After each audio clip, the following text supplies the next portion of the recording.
अच्छा दोस्तों, ये प्रोडक्ट एवेल्यूएशन मैंने देखा कि नीड है थोड़ी ग्रुप में। प्रोडक्ट एवेल्यूएशन आप कुछ करते हुए कुछ गलतियां कर सकते हैं, वो मैं आपको बता दूं।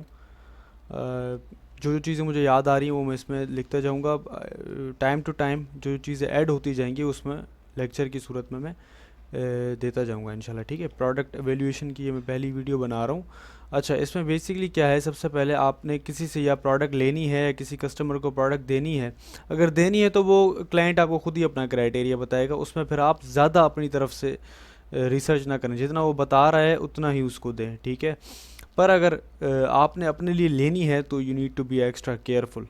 सही है। सबसे पहले आपने क्या चेक करना है, अमेज़ोन तो लिस्टिंग में नहीं बेच रहा। ठीक है, लास्ट 30 डेज़ में या लास्ट 90 डेज़ में अगर आया है थोड़ी देर के लिए तो कोई मसला नहीं है। लास्ट 30 डेज़ में अगर आया है तो इट इज़ अलार्मिंग। ये थोड़ा आप उसमें फिर 30 यूनिट से ज़्यादा परचेज़ ना करें या 40 यूनिट से ज़्यादा परचेज़ ना करें। ठीक है, पहली चीज़ ये आपने ये देखनी है। दूसरी चीज़ आपने ये देखनी है कि ब्रांड खुद तो नहीं सेल कर रहा। सही है। अब जैसे इस ब्रांड का नाम है ट्री हट, तो आपने ये चेक करना है कि यहाँ पे ये ब्रांड खुद तो नहीं एज अ सेलर बैठा हुआ है, यहाँ पे सेलर्स के नाम लिखे हुए हैं, और यहाँ पे आपने चेक करना है कि ब्रांड का नाम है कि नहीं। सही है। और तीसरा जो है वो आपने ये देखना है कि ये वाला चार्ट आपने देखना है, ऑल वाला नहीं देखना, ये मिक्सचर नहीं चाहिए। ठीक है, जब आप प्रोडक्ट एवेल्यूएट भी करवा रहे हो ग्रुप में, जब आप स्क्रीनशॉट भेज रहे हो तो यहाँ पे आपने पहले FBA को क्लिक करना है। सही है, ताकि FBA जो सेलर्स हैं वो सारे सामने आ जाएं। ठीक है जी, अगर आपके पास ब्रांड अप्रूवल है इस प्रोडक्ट का, आप ब्रांड से डायरेक्टली परचेज कर रहे हैं, फिर तो इस रिव्यू काउंट का कोई मसला नहीं है। पर अगर आप ऑनलाइन आर्बिट्राज कर रहे हैं तो आपने मेक श्योर करना है कि ये जो सेलर्स हैं इनमें से 3 4 या 3 एटलीस्ट ऐसे सेलर्स हों जिनके रिव्यूज़ 100 से कम हो। ठीक है, एज अ न्यूबी आपको ऐसी प्रोडक्ट में नहीं जाना चाहिए जिसमें बहुत बड़े बड़े सेलर्स बैठे हुए हैं और छोटे सेलर्स हैं ही नहीं। सही है, अगर बड़े सेलर्स बैठे हुए हैं इसका मतलब है उनके पास ऑथोराइजेशन है सेल करने की, जो कि आपके पास नहीं है, और यहाँ आपके पास आईपी कंप्लेंट्स आ सकती हैं। सही है। अच्छा, आईपी कंप्लेंट्स का भी मैं इसमें डिस्कस कर लूँगा।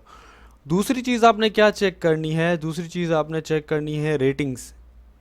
ठीक है, रेटिंग्स मतलब परसेंटेज कितनी है सेलर्स की। क्या ये ऐसी प्रोडक्ट तो नहीं है जिसकी वजह से सेलर्स की रेटिंग ख़राब हो रही है।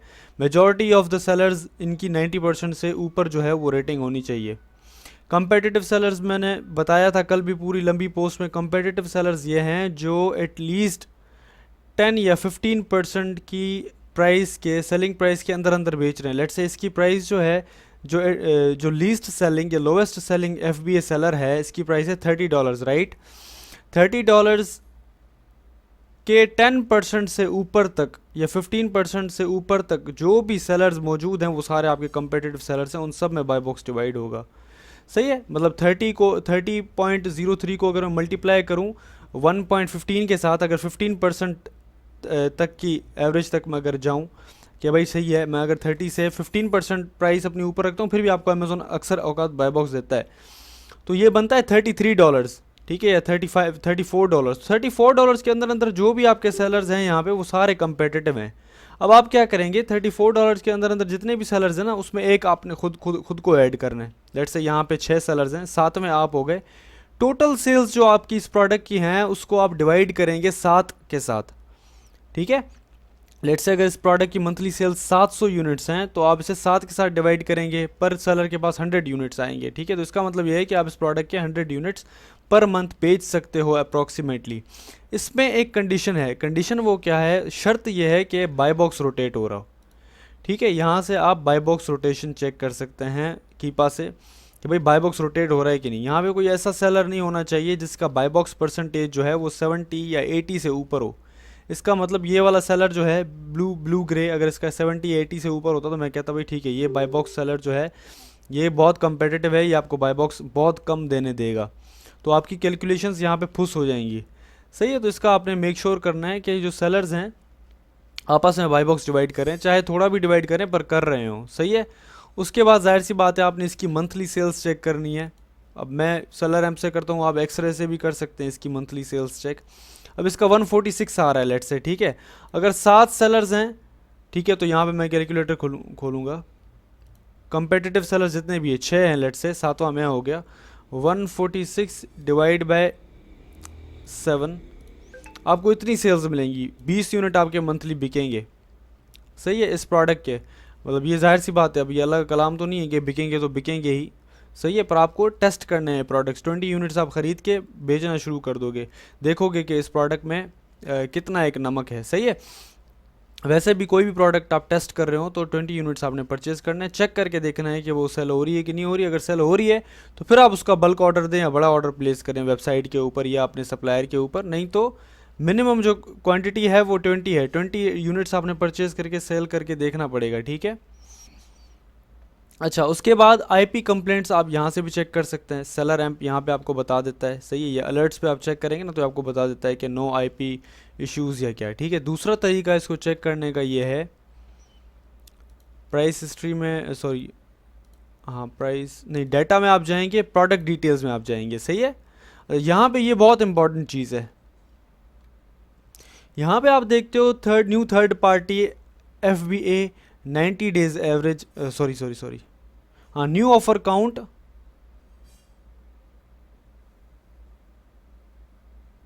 90 डेज एवरेज। सही है, अच्छा 90 डेज एवरेज में आपने देखा है कि भाई इस प्रोडक्ट के ऊपर 12 सेलर्स हैं 90 डेज एवरेज में, और ये सेलर्स बढ़ रहे हैं, कम नहीं हो रहे। ठीक है, अगर यहाँ पे 90 डेज एवरेज में 12 सेलर आए हुए हैं और ये करंट में अगर यहाँ पे ये 6 हो गए या 5 हो गए या 3 हो गए या 4 हो गए, इसका मतलब है ये ब्रांड आईपी कंप्लेंट सेंड करके इन सेलर्स को निकाल रहा है। बहुत इंपॉर्टेंट पॉइंट है ये। आईपी कंप्लेंट मैनुअली अगर आपने चेक करनी है कीपा के थ्रू। सही है, 90 डेज़ एवरेज में मैं दोबारा बता रहा हूँ, 90 डेज़ एवरेज में अगर जो रकम है, ठीक है, ज़्यादा है और करंट में ये कम हो गई है रकम, बहुत ज़्यादा फ़र्क आया है, 50% से कम फ़र्क आया, तो इसका मतलब इसमें आईपी कंप्लेंट के इश्यूज़ हैं। सही है, दूसरा मैं आपको ये बता दूं कि जब भी आप किसी से प्रोडक्ट परचेज़ कर रहे हो उसमें ये चेक करें कि भाई 90 डेज़ एवरेज में 12 सेलर्स थे और अभी ये सेलर्स अगर 25 से ऊपर हो गए, ठीक है, इसका जो सेलर्स का काउंट 25 से ऊपर हो गया तो प्रॉबेबली इसकी जो यहाँ पे प्राइस वॉर शुरू होने वाली है। ठीक है, क्योंकि सेलर्स जितने ज़्यादा बढ़ते जाते हैं उतना ज़्यादा उनको बाय बॉक्स कम मिलता है, फिर वो तंग होकर क्या करते हैं, प्राइस अपना कम करना शुरू करते हैं। फिर एक प्राइस कम करता है, उसको देख के दूसरा प्राइस कम करता है, उसको देख के फिर तीसरा प्राइस कम कर देता है। कम होते होते फिर यहाँ पे क्या हो जाता है, प्राइस वॉर शुरू हो जाती है। तो ये प्रोडक्ट भी आपके लिए अच्छी नहीं है अगर वहाँ पे जो है ना प्राइस वॉर शुरू हो रही है। यहाँ पे देखें अभी प्राइस वॉर शुरू नहीं हुई है तो आप इसमें जा सकते हो। ठीक है, ये कुछ चीज़ें हैं डिस्कस करने वाली। टाइम टू टाइम जैसे मुझे जो है ना टाइम मिलता जाएगा, ऐसी कोई नई अपडेट होगी तो वो भी मैं आपको बता दूंगा। प्रोडक्ट एवेल्यूएट करने का सही तरीका ये है। सही है, उसके बाद जाहिर सी बात है अपने आपने मार्जिन्स कैलकुलेट करने हैं, प्रेप सेंटर से इसकी कॉस्ट लेनी है, FNSQ के कितने लोगे, और आपने डमी शिपिंग प्लान, मैंने कल वीडियो डाली थी, डमिंग शिपिंग प्लान आपने बना के देखना है कि भाई इस प्रोडक्ट के ऊपर मुझे कितना शिपिंग चार्जेस पड़ रहे हैं, या प्रेप मैंने अमेज़ोन से करवानी है तो कितने की मुझे अमेज़ोन से प्रेप पड़ रही है।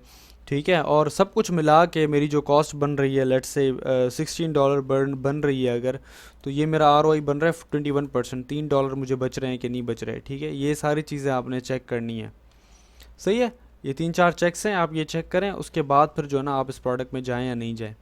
ठीक है जी, अल्लाह हाफिज़।